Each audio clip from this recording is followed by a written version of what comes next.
अच्छा खुरम साहब, इसमें एक और जो एक बड़ा एक क्या कहना चाहिए यूनिक पर्सपेक्टिव है, जो इब्ने सफ़ी साहब की जो तहरीरों में जो वाकयात मिलते हैं या जिन इजादात का जिक्र है जो इश्तिहारे हमें मिलते हैं, जैसे कि वो न्यूयॉर्क की स्काई स्क्रैपर 3 सनकी में वो जिक्र है, उसकी मुमासलत फिर 9/11 के साथ एक बनती है।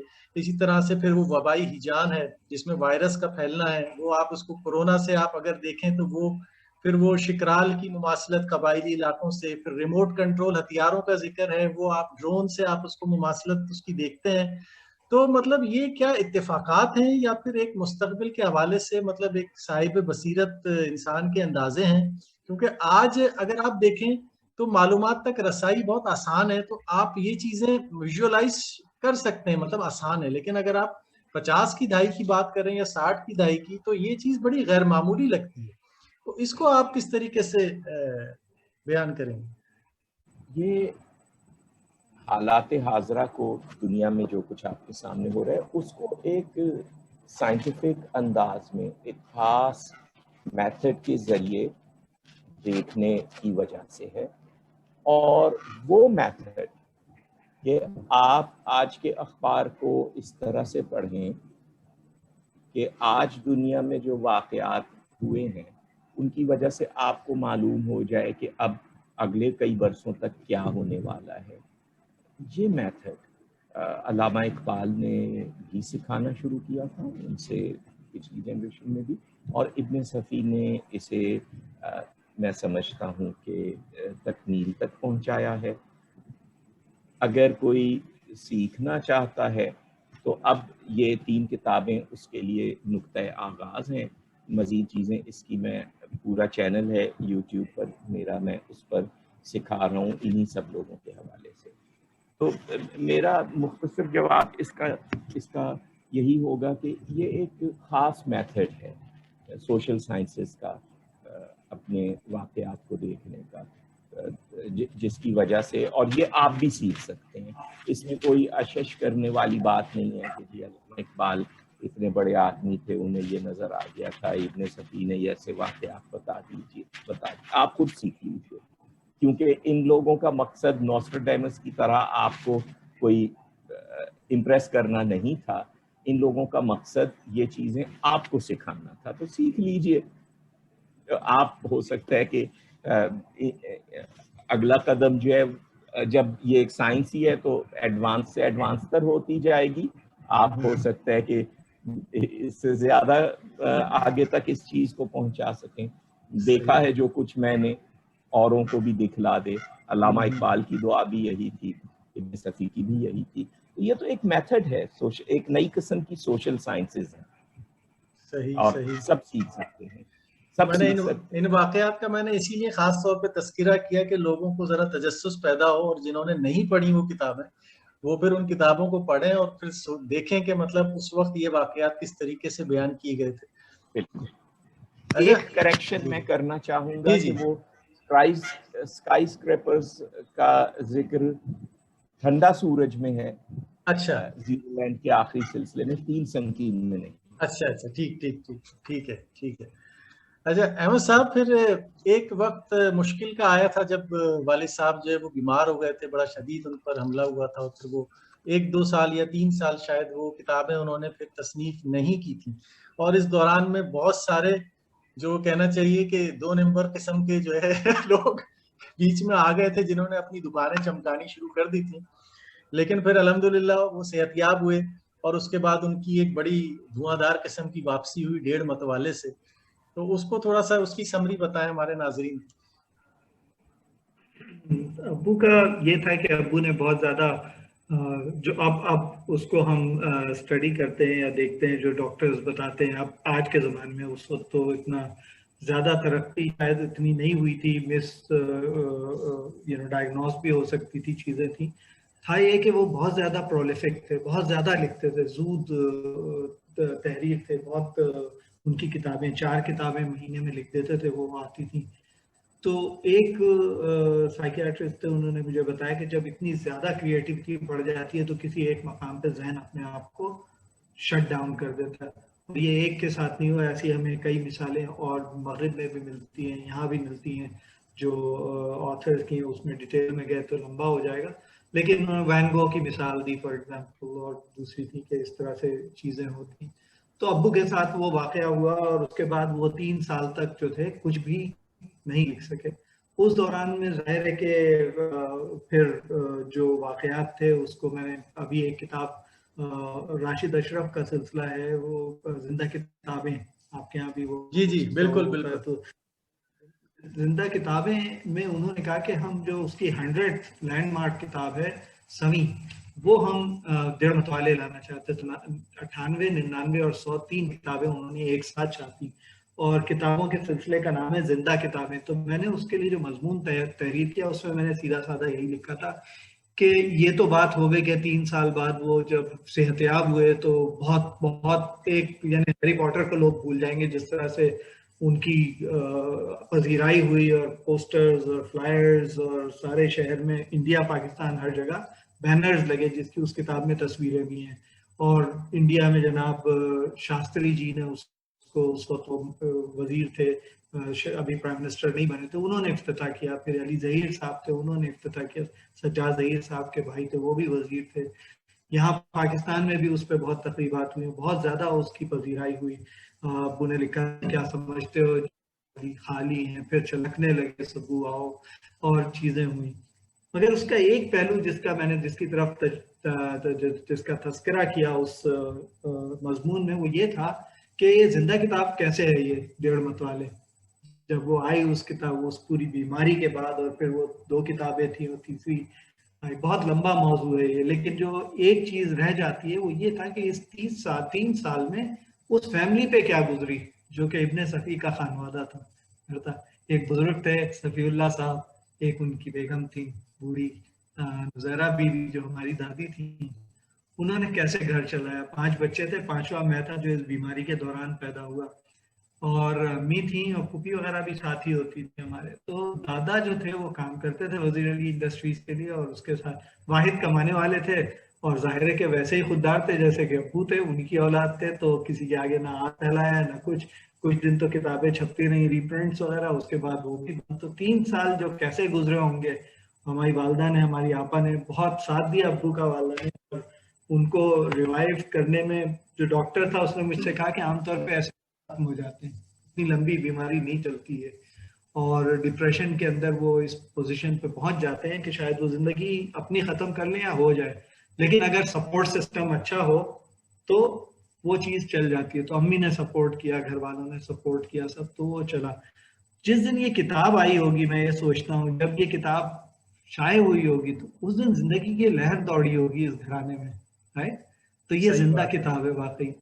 अशरफ ने हाँ बहुत ठीक काम किया कि उसने जिंदा किताब के अंदर इसको एक लैंडमार्क के तौर पे पेश किया। मैं शुक्रगुजार भी हूँ, और इसको डॉक्यूमेंट करने के लिए फिर वो मैंने मजमून लिखा कि हाँ बाकी इसके महासिन पे और उस बीमारी पे और सब कुछ कहा जा सकता है, लेकिन उस रिवाइवल का से एक फैमिली, और उसके बाद फिर उनके जो परस्तार हैं उनकी फैमिली, यानी हमारा खानदान तो बहुत बड़ा है भाई, इब्ने सफ़ी के पढ़ने वाले सारे हमारे खानदान का हिस्सा है, सही ठीक। कह रहे तो हैं। वो सारे की फैमिली पे एक बहुत बड़ा दौर आया, वो आज तक जिंदा हो गए उसके वजह से। तो सही, ये उस कहानी है उस वाले की, उसके रिवाइवल की।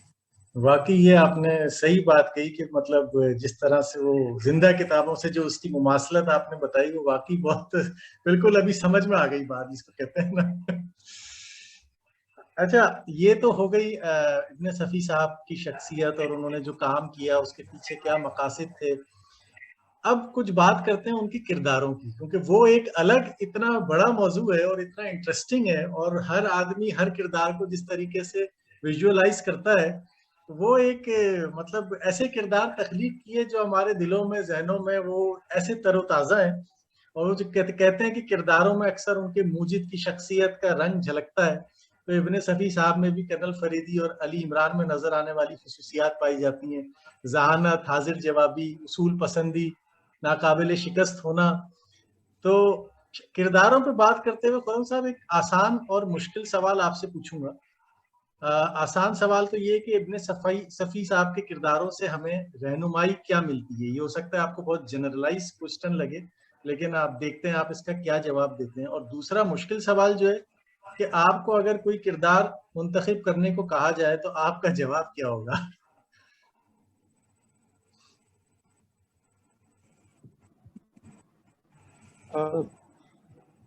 जाती पसंद और नापसंद खत्म हो जाती है जब आप चीज़ों को इस तरह से एक साइंटिफिक अंदाज में देखते हैं, जिस तरह से मैं पिछले 10-11 साल से इब्न सफ़ी के नावलों को देख रहा हूँ। इसलिए अगर आपने उससे पहले पूछा होता तब तो मैं जवाब दे सकता। इस वक्त मैं एक बात शेयर करना चाहता हूँ किरदारों के हवाले से। मुआशरे में जो किरदार इस हद तक मकबूल हों, जैसे फरीदी और इमरान हैं या इब्न सफ़ी के दूसरे किरदार हैं, वो आपके किसी पिछले प्रोसेस का तसलसल होते हैं, अचानक से नहीं आ सकते। इब्न सफ़ी का सबसे अहम किरदार कर्नल फरीदी, उसमें कायदे आज़म मोहम्मद अली जिन्ना की झलकियाँ मौजूद हैं। बल्कि हम यूँ कह सकते हैं कि कायदे आज़म की शख्सियत को अफसानवी किरदार के तौर पर पेश किया जाए तो वो कर्नल फरीदी वजूद में आते हैं। और ज़रूरी नहीं है कि ये दानिस्ता हो, बल्कि ये इस वजह से है कि ख़ुद कायदे आज़म की शख्सियत एक प्रोसेस का हिस्सा थी। इस वजह से उस तारीख़ी अमल से कायदे आज़म पैदा हुए, उसी तारीख़ी अमल से कायदे आज़म के बाद एक ऐसा किरदार पैदा हुआ जो अब उस शख्स कायदे आज़म मोहम्मद अली जिन्ना ने जो कुछ अपनी शख्सियत के ज़रिए ज़ाहिर कर दिया है उसे लोगों तक पहुँचा दे। तो इस लिहाज से वो किरदार बड़ी अहमियत रखता है। अली इमरान मेरे लिए अब इस लिहाज से अहम हो गया है कि उसकी शख्सियत, उसका अपने मुआशरे की किसी चीज़ की परवाह न करना, ख़ास तौर पर इल्मी रवैयों का, जगह जगह इल्मी रवैयों की पैरोडी करना, ये सब कुछ मैं समझता हूँ कि अल्लामा इकबाल की फ़िलॉसफ़ी का लाजमी मंतकी नतीजा है। यानी अल्लामा इकबाल हमें दुनिया को जिस तरह से देखना सिखाते हैं, अगर हम उस तरह से देख कर दुनिया को बदल दें तो फिर तो कर्नल फरीदी वाली बात है। लेकिन इस वक्त हम जिस स्टेज पर अपने मुआशरे को देखेंगे वो अली इमरान वाली हरकतें होंगी अगर आप अल्लामा इकबाल के पॉइंट ऑफ व्यू से सोसाइटी को। सही। अहमद साहब, आपको भी इस हवाले से बहुत से लोग ये बातें पूछते होंगे आपसे, और इस हवाले से आपने हमें लाहौर कुतुब मेले में एक वाकया भी सुनाया था। अगर वो आप हमारे नाज़रीन को सुनाएं तो वो वाकई एंजॉय करेंगे सब लोग। मैं जरूर सुनाता हूँ भाई। किरदारों की आपने जैसे बात की तो ये सवाल एक तो बहुत बड़ा है। दुनिया जो है, इब्न सफ़ी की दुनिया जो है वो दो हिस्सों में तकसीम है, आपको मालूम है। एक तरफ फरीदी पसंद है, एक तरफ इमरान पसंद है, ठीक है। बिल्कुल सही। सब लोगों को सब चीजें पसंद होती है, लेकिन ये दो किरदारों के और बड़ी क्लासिक इनके दरमियान में एक चश्मा चलती रहती है इन दोनों किरदारों के पसंद करने वालों। तो अक्सर लोग मुझसे पूछते हैं जनाब आपको कौन सा पसंद है, आप किसको पसंद करते हैं। तो मैंने कहा देखिए ये जो हैं ये दोनों जो है तख्लीकी औलादें ही हैं, मानवी औलादें हैं मेरे वालिद की। इस हिसाब से मेरे भाई बहन हुए, ठीक है। तो भाई बहनों में कोई तफरीक और वो तो नहीं की जा सकती ना कि इम्तियाज करें। हमें तो सब पसंद है। और सच्ची बात ये है, मैं बहुत सारी बातें यहाँ कह रहा हूँ, उसको आप हमेशा एक कारी की हैसियत से देखिए कि मैं कारी हूँ, इसलिए कहीं तारीफी अल्फाज निकल जाते हैं बाप के लिए तो ये बजरंग सुल्तान भूत का नारा नहीं है, बल्कि ये एक कारी की हैसियत में। तो ये हैं बहुत सारे किरदार। इमरान मुझे बहुत पसंद है, मुझे वो रिफ्रेश कर देता है, उसकी हरकतें देख के जो एक तंज है माशरे पे वो समझ में आता है। और अब तो ऐसा लगता है वाकई खुर्रम भाई ने कहीं कहा भी था और मैं बार बार देखता हूँ, कुछ नहीं तो इमरान तो पाकिस्तान की पर्सोनिफिकेशन है। किसी को नहीं पता कि अगले लम्हे में ये क्या करेगा, और ये भी नहीं पता, लेकिन सबके लिए अहम है। मतलब दुनिया के लिए अहम है कि उसको आप छोड़ नहीं, उसको आप नजरअंदाज नहीं कर सकते। तो वो एक ऐसा ही किरदार बन के चला आता है सामने। तो शायद पाकिस्तान में आने के बाद, वजूद में आने के बाद ये शायद किरदार लाजमी था। फरीदी जो है वो अपनी जगह एक उसका है कि जनाब एरिस्टोक्रेट है, लेकिन काम किसके लिए कर रहा है। कायद-ए-आज़म को जहन में रखिएगा, बड़ी बड़ी कारें हैं, बड़ा सब कुछ है, लेकिन अपनी सेहत किसके ऊपर लगा रहा है? वो उन लोगों के लिए जो जिनका कोई सुनने वाला नहीं है, वो उनके लिए खड़ा हो जाता है, लड़ता भी है, सब कुछ करता है। तो लेकिन ये यहाँ किरदारों से मोहब्बत की वजह है। थोड़ी सी कथा कलामी करूंगा यहाँ पे, जो आपने जो फरीदी के स्टाइल और कारों का जिक्र किया, तो वो तो एक ऐसी चीज है कि हमने जब लड़कपन में, जाहिर है पाकिस्तान में तो कोरोला वगैरह या यही गाड़ियां हुआ करती थी, तो जब हम बाहर निकले और हमने जब पहली दफा लिंकन या कैडिलैक देखी, तो हमारे जहन में वही बात आई कि यार फरीदी की लिंकन और फरीदी की कैडिलैक। अब आप जारी रखिए। आप इसका जज्बाती अंदाजा यूं लगाएं, बर्कले में तकरीब हो रही थी, मैं तकरीर कर रहा था वहां पे, और जब हुई तो सवालात का वक्फा आया, तो एक बुजुर्ग खड़े हुए, उन्होंने कहा कि जब मैं पहली दफा मिडिल ईस्ट गया और मैंने काम शुरू किया वहां पे, तो मुझे नजर आई गाड़ी कैडिलक, तो कहने लगे, मैं खड़ा होके वहां पे रोने लगा, मुझे इतना ज्यादा जज्बाती उस पे हुआ कि हम तो जानते हैं, तो ये तो फरीदी की गाड़ी है। तो वहां भी वो बेचारे आंसुओं से रोने लगे। तो एक जो खैर इब्न सफी के जो रीडर्स हैं, उनका आईक्यू तो उन्होंने बहुत बढ़ा दिया था दुनिया की तरह तरह की मालूमात के साथ। सही। तो ये था। जो कुतुब मेले की आपने बात की, वहाँ अदीब ऑनलाइन की वो भी थी, रूनुमाई समझ लें, और वो जी जी सब तो हम बिल्कुल। कई स्टॉल्स पे माशाल्लाह अब ये होता है कि वहां पे जाएं तो दोस्त अहबाब मिलते रहते हैं, तो हम खड़े कहीं गुफ्तगू कर रहे थे, वहां से निकले आगे में, तो फिर एक खातून जो है, जो खातून एकदम अपनी दोस्त के साथ मेरे पास आई एकदम, और उन्होंने कहा कि आप इब्न सफी साहब के फर्जंद हैं। मैंने कहा जी, लेकिन आपको कैसे पता चला? मैंने कहा नहीं, आपको मैंने स्टॉल्स पे देखा, लोग आपसे बातें कर रहे थे, तो उससे अंदाजा हुआ मुझे।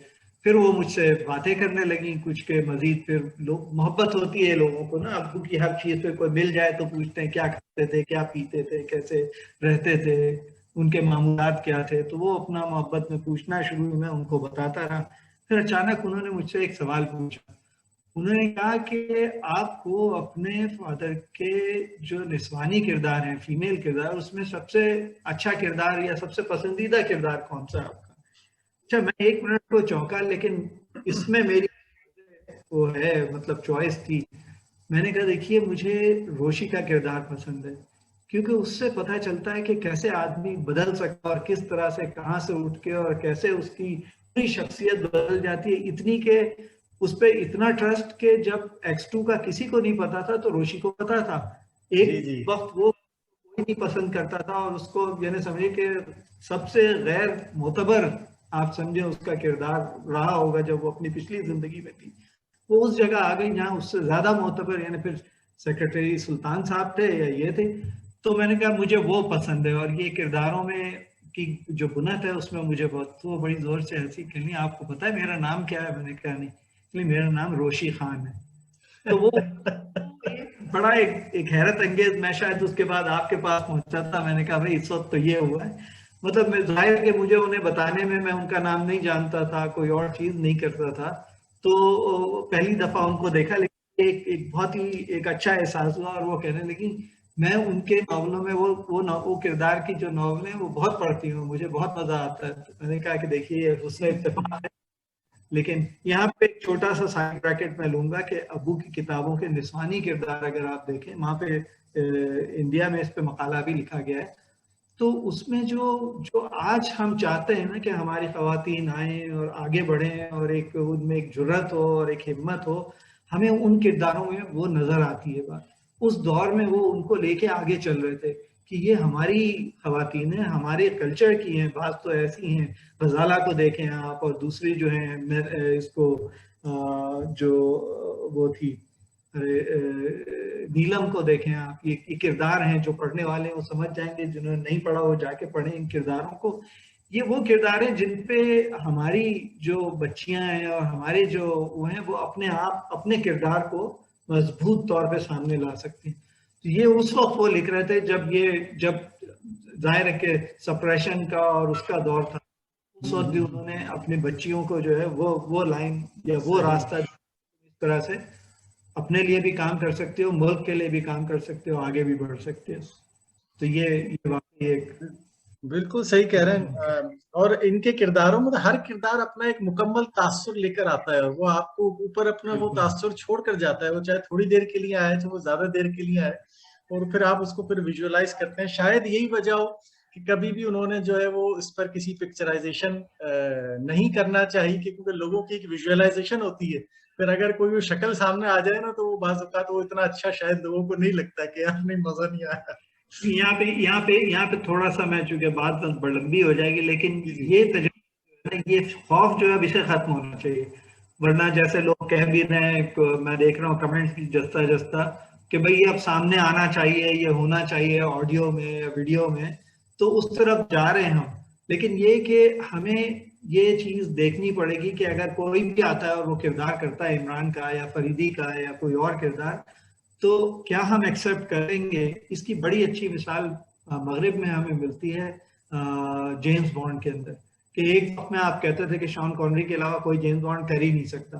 फिर आपने बटन को भी देखा, उससे पहले रॉजर मूर को देखा, उसके बाद आपने डैनियल क्रेग को देखा, और ये चलती रही, बहुत सारे आए हैं। अब डैनियल कम्बरबैच, वो क्या नाम है, कम्बरबैच, उसकी शर्लक चल रही है वहां पे, उसके अंदर कई शर्लक्स है। और अगर आर्थर कॉनन डॉयल की बात करें, शर्लक के भी कई लोगों ने किए।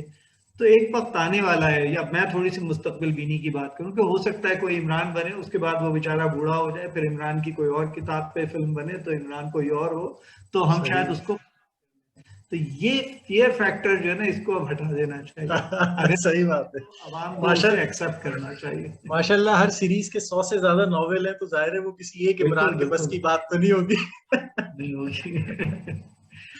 सही। अच्छा, हम नाज़रीन को बताते चलें कि ये जो खुर्रम साहब की किताब है राना पैलेस, इसके 3 हिस्से हैं और तीनों हिस्से बहुत उम्दा हैं, क्योंकि एक हिस्सा हैरतनामा है, उसमें सारे हैरत अंगेज वाकयात आपको मिलते हैं। एक किरदार नामा है, उसमें जितने बुनियादी प्रोमिनेंट किरदार हैं उन सब का तज्जिया बड़ा खूबसूरत पेश किया गया है। और फिर तीसरा हिस्सा इसका है सियाहतनामा, कि इब्ने सफ़ी साहब ने अपने नॉवलों में हमें किन किन जगहों की सैर कराई, किन जगहों को उन्होंने अपने नॉवलों में शामिल किया। तो ये राना पैलेस आप जरूर पढ़ें, उससे आपको ये काफी चीजें समझने में मदद मिलेगी। अहमद साहब, एक सवाल लोगों के हवाले से, वो यके अज मतबूआत इसरार जो पीछे लिखा होता था और एक आदमी छोटा और एक बड़ा बना होता था, उसका भी कोई पीछे लॉजिक थी या क्या? उसकी लॉजिक देखिए, वही है जो आपने पहले बताया था। उसमें ये था कि जब एक दौर में लोगों ने इसे माले मुफ्त दिले बेरहम समझ के छापना शुरू कर दिया अबू किताबें, तो फिर ये जरूरी था कि इसको ट्रेडमार्क कराया जाए, ठीक है ना। तो उसकी प्रोटेक्शन के लिए उसको लीगली उसका एक ट्रेडमार्क बनवाया गया और उस ट्रेडमार्क को रजिस्टर कराया गया कि अगर ये इब्ने सफ़ी का इम्तियाजी निशान कहते थे, कि अगर वो इम्तियाजी नहीं है नॉवल के ऊपर तो आप उसको समझ लें कि ये जाली है। और अगर किसी ने वो इम्तियाजी निशान डाल के छपवाया फिर वो काबिल दस्तंदाजी पुलिस हो जाता था, यानी वो लीगल उसके कानूनी चाराजोई उसके खिलाफ हो सकती थी। ये बड़े इम्तियाजी निशान था जिसमें अगर आप गौर से देखो तो एक आदमी फायर और दूसरा उससे गिर रहा है, यानी पूरी एक आपको उसमें जामेद एक पूरी फिल्म सी निकल के सामने आ जाती है। ये बनाया था मुस्तफ़ा मिर्जा थे, एक आर्टिस्ट। उनकी is claim to fame is बड़े बड़े जो फिल्मी पोस्टर होते थे ये उस जमाने में वो बनाया करते थे और बहुत मशहूर थे इनसे, मतलब सिनेमा हाउसेस जो थे वो बड़े पोस्टर्स बनवाया करते थे, फिल्म जो सिनेमा हाउस के बाहर लगा होता था वो। और इनके खास एक बात थी कि जब ये साइन करते थे अपने, तो ये उनका साइन ऐसे पढ़ा जाता है जैसे 71L 71L लिखा हो, मगर वो बेसिकली MM था, मुस्तफ़ा मिर्जा उनका नाम था। तो ये इसकी। और यके मतबूआत असरार, इसमें एक खास बात मैं लोगों को कहना चाहता हूँ कि वो इसरार कभी ना कहें, कि इसरार तो हमेशा इंसिस्ट करने को कहते हैं, स्वाद से होता है वो। इसरार जो है वो सिर की जमा है और इनका नाम भी था, ठीक है ना, असरार अहमद। यके मतबूआत असरार का मतलब ये हुआ कि असरार की मतबूआत में से एक, उनकी पब्लिकेशन से एक, तो it is one of the Asrar publications अंग्रेजी में अगर तर्जुमा करेंगे। तो ये बेसिकली एक लोगो था, लोगो के बजाय ये समझिए कि ट्रेडमार्क था। अच्छा, मैंने जब लड़कपन में ये कहानी मैंने पढ़ी थी तो मैं उस ट्रेडमार्क में जो 2 कैरेक्टर देखता था ना, तो मुझे वो डॉक्टर ड्रेड और फिंच का ख्याल आता था, पता नहीं क्यों। किसी और को कोई और ख्याल आता होगा, मुझे लगता था फरीदी किसी को मार गया। बिल्कुल ऐसे ही है, बिल्कुल ऐसे ही। बिल्कुल।